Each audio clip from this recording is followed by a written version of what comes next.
After pawn to d4, pawn to d5, c4, and then knight c6. In this second part of the Chigorin Defence video, I'm going to show some more variations. So after third move, knight to c3, and then knight f6, knight f3, bishop g4 is the move that we choose to go on with. So e3 and now e5. In the last video, I showed a few lines that come after pawn to h3. So today I will go through pawn to d5, pawn takes d5, and then knight takes d5. Starting from knight takes d5, now black has to take back, pawn takes back, and then queen takes back. Material is equal, and now black has 3 pieces attacking d4, while white has 3 as well, but one of them is pinned, which means that an option would be to capture the knight, and then when the knight gets taken back, we are able to win a pawn. Or even if the queen takes back, then we can either even choose to swap pieces and just go play one pawn up. Or so now white has to choose what to play. Yeah, he cannot go and protect the d4 pawn in any other way. There's no other possible defender. The bishop will take too long, so white has to play something, and the two main options that white has are either to take the pawn, so basically not lose any material for the moment, or pawn to h3. This is also the popular move, the second most popular move. So going through, let's say pawn to h3 first. Now black can choose to play bishop b4 check, developing with tempo, and black and white has to defend with the bishop in d2. He cannot move the knight because the knight is pinned. So I can play bishop d2, king e2, loses straight away after pawn to e4. The knight is pinned, so the pawn's attacking the knight. Taking the bishop is a mistake because of queen c4, which leads to checkmate. And there is no other move that can prevent white from a disaster. White can just make his life a bit longer, but this is a disaster because the only move would be basically queen d3, which is just not worth going through. So bishop d2, and now bishop takes, queen takes back, now bishop takes knight, pawn takes back, and now long castle. So black has a bunch of attackers to the d4 pawn. The pawn is pinned. If the pawn moves, if the pawn captures e5, then black can checkmate in d2. So black can play a comfortable endgame with a good pawn structure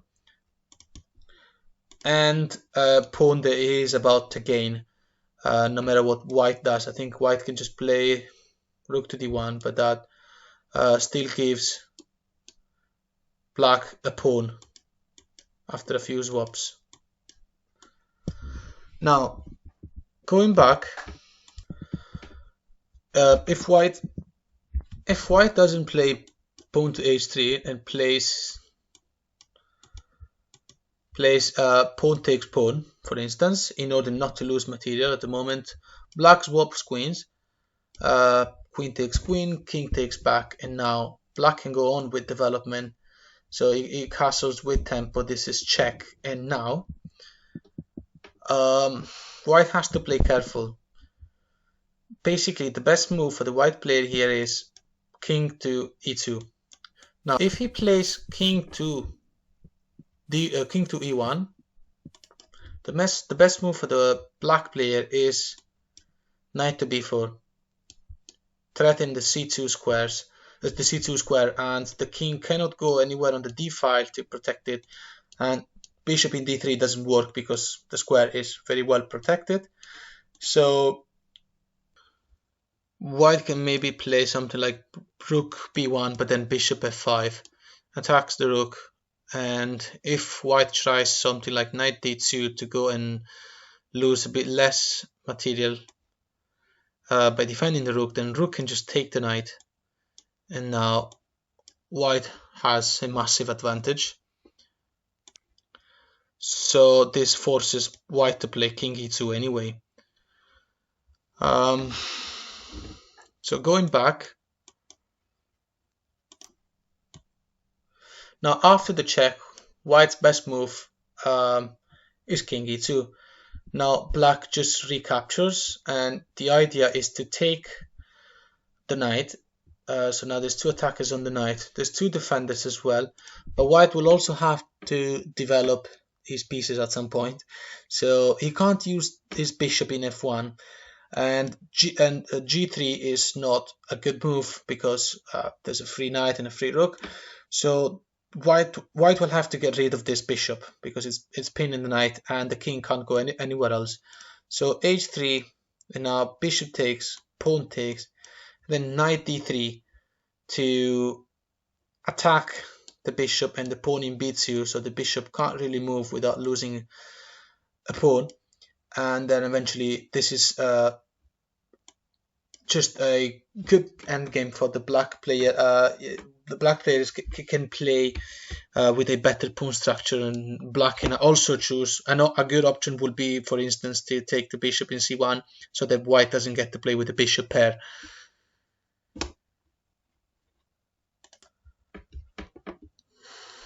So knight d5 is not the best option for the white player, so the other option is pawn takes d5. Now after that, pawn takes back, and there's several options here. The best one is queen b3, which I'm going to go through later on in this video. So first I will go through h3. So pawn to h3. Now black captures the knight, and then the queen takes back. So we'll look at queen takes back. Now knight b4, knight d b4 is the move to continue. So the knight's attacking c2 and d3, so the bishop cannot protect the c2 square, and this is forcing white to two possible replies. Either bishop to c4, threatening a cheeky checkmate in f7, or queen to d1. Now queen to d1 is definitely the worst, because now black can just win a pawn. This is a free pawn in d4. So bishop to c4 is definitely better. Now black continues with queen f6. The idea is to look for the fork in c2. And now black and the white player now has to do something because of that threat. So he can choose to swap queens. Queen takes queen. So after queen takes, pawn takes. Now white plays castle, and the game is slightly better for the black player, but we can say that white has defended well so far. Black continues with pawn takes in order to isolate the d pawn, and now knight c2, rook b1, and now knight takes pawn. So black has an extra pawn, which is why it's slightly better, but white also has the bishop pair, and this endgame, if played well, could lead to a draw. But this is to assume that white will play his absolute best moves, which still leave the black player with an extra pawn anyway. So going back, so continuing with pawn to h3, bishop takes, and now queen takes, knight d to b4, bishop to c4, queen to f6, and now, so earlier we looked at queen takes f6, but black can also play something different. If he plays knight to d5, after knight to d5, now black swaps queens and castles long. because the knight was threatening c7 in with the same type, with the same idea. Now black's best move is knight takes knight. Well, bishop d3 is not possible because it gets taken. Bishop b3 leaves black the chance to give a check, pick up the bishop, get rid of the bishop pair for the endgame, and then eventually win a pawn in d4. So now the best move is knight takes and then bishop takes with check. Bishop d2 is not a good move for the white player for the exact same reason. Bishop takes and then black picks up the pawn in d4. So now king f1, and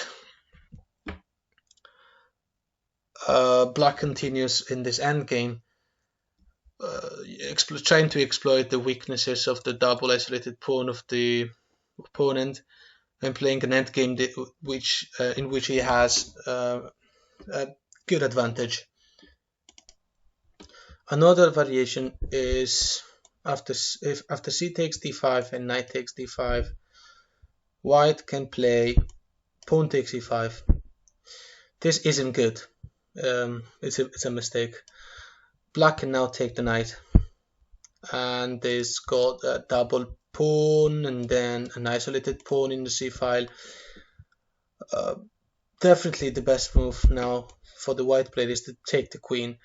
Otherwise, after pawn takes here, then it's just going to help the black player to develop his pieces. After queen takes queen, king takes, and then long castle, knight taking the pawn because the knight in f3 is pinned, and so the white player captures the queen, and then rook takes back, and then pawn takes knight, knight takes, and obviously the knight cannot take in e5.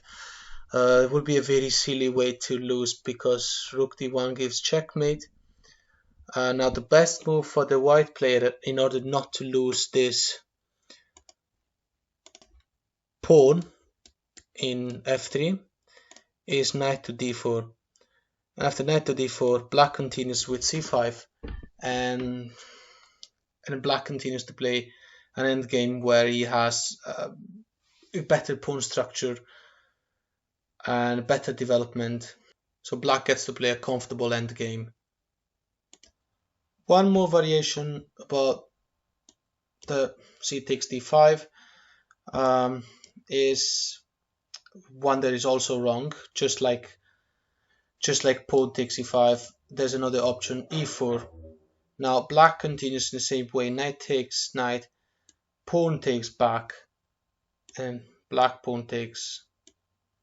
And what black is up a pawn because if the pawn in c takes the pawn in d4, now white can just take the knight and win the pawn.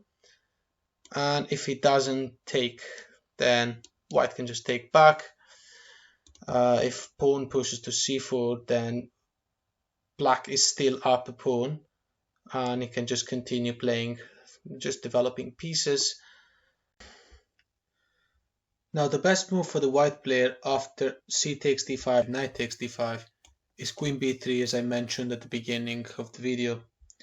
Now there's two pieces attacking the knight in d5, so black should play bishop to b4 now. After bishop b4, which is pinning the knight with the idea of capturing it in order to release pressure on the d4 square, white can either play pawn to a3 or bishop to d2. So if white plays pawn to a3, bishop takes knight, obviously the queen is not going to take back because of the knight, so pawn takes, and now some more swaps. Bishop takes knight, pawn takes back, now black castles. The idea was to double up these pawns and basically make sure that the white king doesn't have any safe place to castle, because you can't really castle king side or queen side. Both sides are very unsafe, especially because the queens are still on the board. So now white can go on with c4, which is his best move, knight to b6, and now d5. No other moves will be possible in this situation. Pawn takes back will be bad. because knight will just take back, and then white gets to play with an isolated pawn, unsafe king, and queen ready to allow the rook to come behind there and taking control of central open files.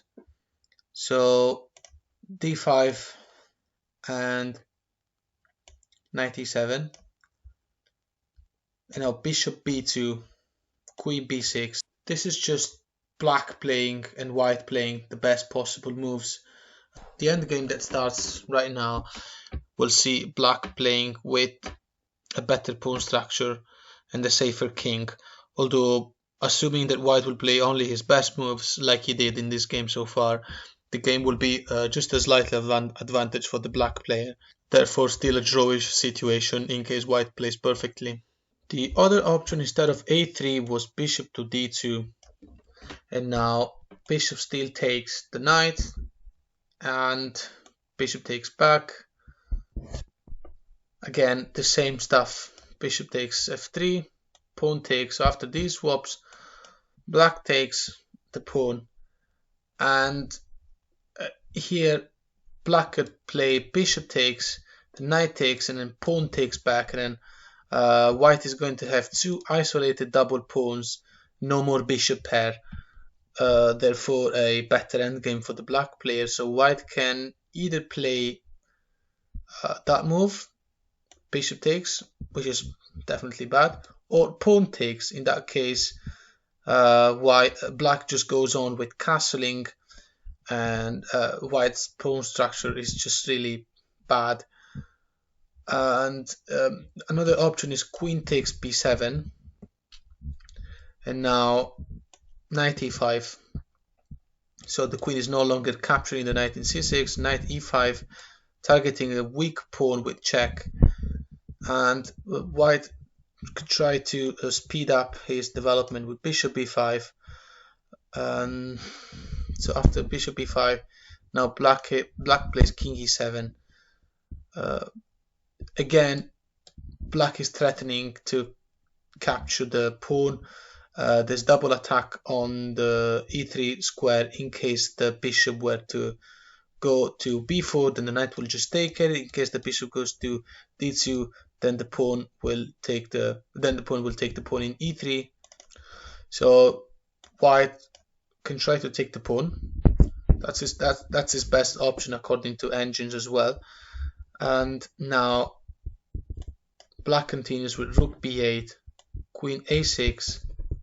Now knight takes bishop, getting rid of the opponent's bishop pair. Pawn takes back in order not to lose the bishop that was double attacked.